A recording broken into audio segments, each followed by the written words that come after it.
স্বর্ণের দাম বাড়ায় বিকল্প হিসেবে ইমিটেশনের গহনার বড় কেন্দ্র হয়ে উঠেছে সাভারের ভাকুরতা গ্রাম। মূলত পিতল ও তামার মতো ধাতু ব্যবহার করে কম খরচে আকর্ষণীয় ডিজাইনের গহনা তৈরি করেন এই গ্রামের কারিগররা। এরই মধ্যে ইমিটেশনের এই গহনার চাহিদা বেড়েছে। রাজধানীর অদূরে সাভারের ভাকুরতা গ্রাম। এ গ্রামে ঢুকতেই চোখে পড়বে দোকানে দোকানে কাজ করছেন কারিগররা। সুনিপুণ হাতের ছোঁয়ায় সাদামাটা ধাতব উপাদানেই ফুটিয়ে তুলছেন চমৎকার সব নকশার গয়না। ভারত আর চীন থেকে আসা এসব তামা ও পিতল ঝালাই করে দেয়া হয় গয়নার নানা আকৃতি। তাতে বসানো হয় মানানসই পাথর বা পুঁতি। ঝকমকে গয়না গড়তে করতে হয় প্লেটিং।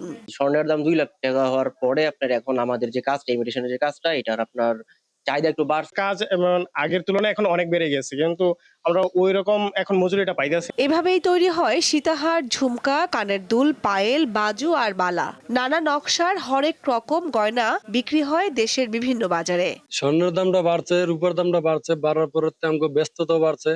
আমগো মেটালের স্বর্ণের দামও যেরকম বাড়ছে, পিতলে মেটালের দামও কেজি প্রতি অনেক বেড়ে গেছে। ইন্ডিয়া থেকে মাল আসতেছে না। দেশের বাজারে স্বর্ণের দাম বেড়ে যাওয়ায় অনেকেই ঝুঁকছেন ইমিটেশনের এসব গয়নার প্রতি। চাহিদা বাড়ায় এসব গয়না কিনতে সাভারের এই গ্রামে ছুটে আসছেন ক্রেতারা।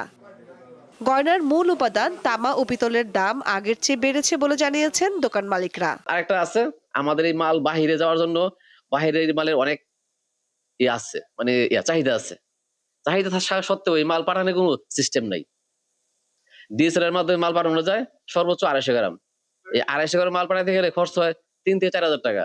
চাই সহযোগিতা, যে আমরা বাহিরে এই মাল ইম্পোর্ট করতে পারি। এই যদি সহজ সুবিধা হয়, এইটা আমাদের কাজ। এইটা হইলে এই চাই শিল্প টিকে থাকবে। স্বর্ণ দিয়েই কালার করা হয়, জিপি বলতেই স্বর্ণ।